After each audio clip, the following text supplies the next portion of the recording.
ये कहानी मैथ्यू नाम के एक लड़के के ऊपर आधारित है जो अपनी बोरिंग लाइफ से परेशान होकर एक गर्लफ्रेंड बनाना चाहता है और उसके साथ दिन रात घपाघप करना चाहता है। पर इसी बीच उसकी मुलाकात एक घपाघप स्टार से होती है और फिर इसके बाद मैथ्यू के साथ आगे क्या होता है ये हम आज की इस एक्सप्लेनेशन में देखने वाले हैं। पर दोस्तों उससे पहले अगर आपने मेरे दूसरे चैनल को अभी तक सब्सक्राइब नहीं किया तो प्लीज उसे भी जल्दी से सब्सक्राइब कर लीजिए। वहाँ पर मैं इससे भी तगड़ी तगड़ी मूवीज को एक्सप्लेन कर रहा हूँ। तो चलिए अब बढ़ते हैं एक्सप्लेनेशन की तरफ। फिल्म का नाम है द गर्ल नेक्स्ट डोर और ये फिल्म 2004 में रिलीज हुई थी। मूवी की शुरुआत में हम मैथ्यू नाम के एक लड़के को देखते हैं जो पढ़ाई में बहुत अच्छा होता है, पर इतना होशियार होने के बाद भी वो बहुत बोरिंग था, जिस वजह से कॉलेज की कोई भी लड़की उसमें इंटरेस्ट नहीं लेती थी। ये मैथ्यू का आखिरी साल था और वो अपनी हायर एजुकेशन की फीस के लिए स्कॉलरशिप लेने की तैयारी कर रहा था। पर मैथ्यू इन सबसे भी खुश नहीं था क्योंकि उसने आज तक कुछ ऐसा नहीं किया था जिससे वो बाद में याद रख सके और उसने अपनी पूरी जिंदगी सिर्फ पढ़ाई करने में ही निकाल दी थी। इसलिए एक दिन मैथ्यू डिसाइड करता है कि अब से वो भी वही चीजें करेगा जो उसके साथ के लोग कर रहे थे, जैसे लड़कियां पटाना और घपाघप करना।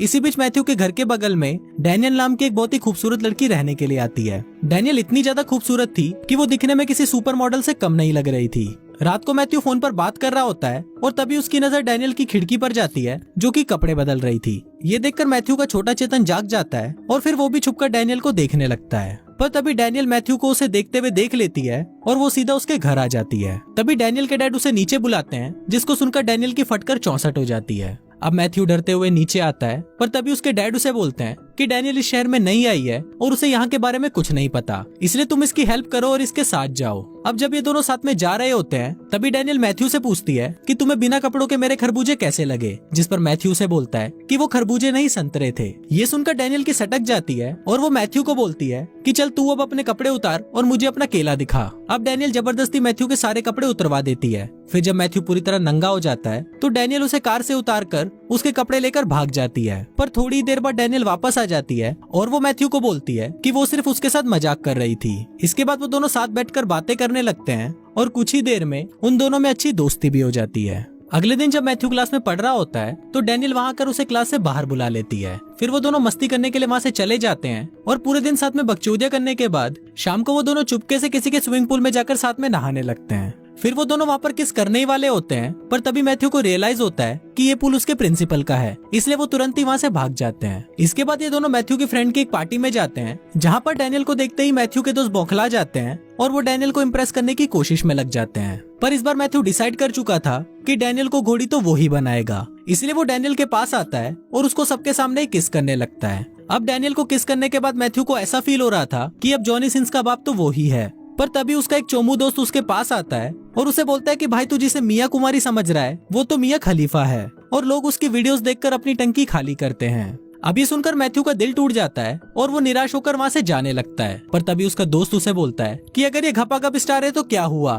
तुझे तो इस चीज का फायदा उठाना चाहिए और तू जो चाहे उसके साथ कर सकता है। अब ये सुनकर मैथ्यू सीधा डैनियल के पास जाता है जो उसकी माँ के साथ बैठकर उसकी बचपन की फोटोज देख रही थी। वहाँ मैथ्यू डैनियल को बोलता है कि आओ मैं तुम्हें तारों के शहर ले चलता हूँ, और फिर वो दोनों साथ में एक होटल में जाते हैं जहाँ मैथ्यू डैनियल को घोड़ी बनने के लिए बोलता है। अब डैनियल भी समझ गई थी कि मैथ्यू उससे क्या चाहता है, जिस पर डैनियल उसे बोलती है कि तुम मुझे गलत समझ रहे हो, मैंने घोड़ी बनने का काम तो कब का छोड़ दिया है। डैनियल बताती है कि पहले मैं किसी के लिए भी घोड़ी बन जाया करती थी, पर अब मैं वैसा कुछ नहीं करती, और ये बोलकर वो डैनियल से नाराज होकर वहाँ से चली जाती है। अगले दिन मैथ्यू डैनियल से माफी मांगने उसके घर जाता है, जहाँ पर उसे एक और आदमी मिलता है जिसका नाम कैली था। मैथ्यू कैली से पूछता है कि तुम डैनियल को कैसे जानते हो, जिस पर कैली उसे बताता है कि मैं डैनियल का प्रोड्यूसर हूँ और साथ ही मैं इसका एक्स भी हूँ।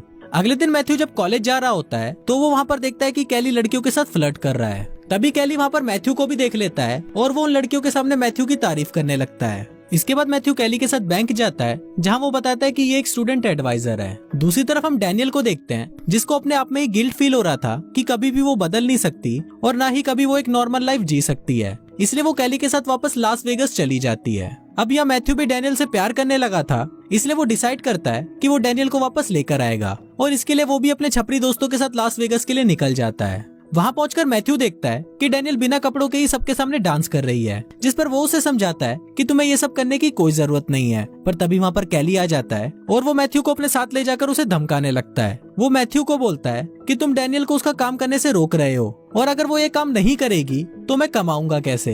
अब कैली के इतना धमकाने पर भी मैथ्यू डैनियल के पास वापस जाता है और उसे समझाता है कि तुम्हें ये सब नहीं करना चाहिए क्योंकि तुम इससे बेटर लाइफ डिजर्व करती हो। अगले दिन जब मैथ्यू अपने घर पर होता है तो वहाँ पर डैनियल उसे उसके कॉलेज के लिए लेने आती है। फिर जब वो दोनों कॉलेज जा रहे होते हैं तो मैथ्यू उसे अपने साथ प्रॉम में जाने के लिए पूछता है। आज मैथ्यू के लिए बहुत ही इंपॉर्टेंट दिन था, क्योंकि अगर आज उसने अपने स्कॉलरशिप के एग्जाम को पास कर लिया तो वो हायर स्टडीज के लिए एक बड़े कॉलेज जा सकता है। पर तभी एग्जाम के दौरान कैली वहाँ पर आ जाता है और वो मैथ्यू को उठाकर वहाँ से ले जाता है, क्योंकि मैथ्यू ने डैनियल को वहाँ से भगाकर उसके $30,000 का नुकसान करवा दिया था। इसके बाद कैली उसे कुत्तों की तरह मारता है और अपनी पूरी भड़ास निकालने के बाद वो मैथ्यू को ड्रग्स देकर किसी ह्यूगो नाम के आदमी के घर पर उसकी ट्रॉफी चोरी करने के लिए बोलता है। फिर जब मैथ्यू वहाँ पर चोरी करने जाता है तभी कैली पुलिस को फोन कर देता है, जिस वजह से पुलिस उसे पकड़ने आ जाती है। पर तभी वहाँ पर मैथ्यू के दोस्त आ जाते हैं और उसे बचाकर अपने साथ ले जाते हैं। इसके बाद मैथ्यू डैनियल के साथ कॉलेज में स्कॉलरशिप की स्पीच देने जाता है, जहाँ पर मैथ्यू को वो ड्रग्स का नशा चढ़ने लगता है और वो स्पीच की जगह सबके सामने उल्टी सीधी बातें बोलने लगता है, जिस वजह से उसे वो स्कॉलरशिप नहीं मिलती।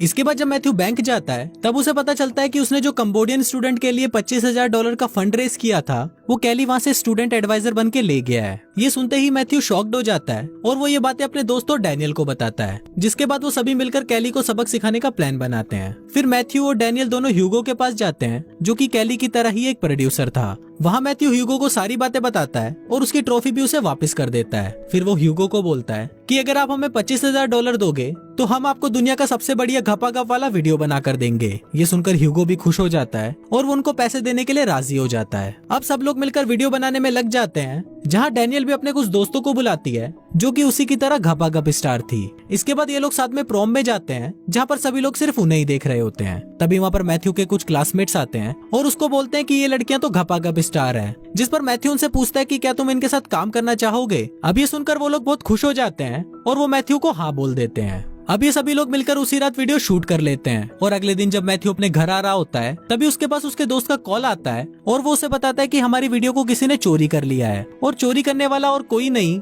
बल्कि कैली होता है। कैली मैथ्यू को धमकी देता है कि इस वीडियो की कमाई का आधा हिस्सा तुम मुझे दोगे, नहीं तो मैं इस टेप को तुम्हारे प्रिंसिपल और तुम्हारे पेरेंट्स को दिखा दूंगा। पर मैथ्यू उसे मना कर देता है, जिस पर वो उस टेप को सबको दिखा देता है। पर जब वो वीडियो स्टार्ट होता है तो हम देखते हैं कि वो सिर्फ घपाघप की एजुकेशन वाला वीडियो होता है, जिसको देखकर सभी लोग मैथ्यू की बहुत तारीफ करते हैं। अब ये टेप ऑफिशियली रिलीज कर दिया जाता है और देखते ही देखते ये टेप मार्केट में बेस्ट सेलर बन जाती है। अब मैथ्यू के पास बहुत सारे पैसे आ गए थे, जिससे वो अपनी यूनिवर्सिटी की फीस भी भर देता है और वो उस कंबोडियन स्टूडेंट को भी स्कॉलरशिप दे देता है। मैथ्यू बाकी बचे हुए पैसों से अपने लिए गाड़ी खरीद लेता है और वो कैली को एक एक्सपेंसिव गिफ्ट भी देता है, जिससे वो दोनों अच्छे दोस्त बन जाते हैं। लास्ट में मैथ्यू और डैनियल भी साथ में खुशी खुशी रहते हैं और कुछ इसी तरह से ये फिल्म यहीं खत्म हो जाती है।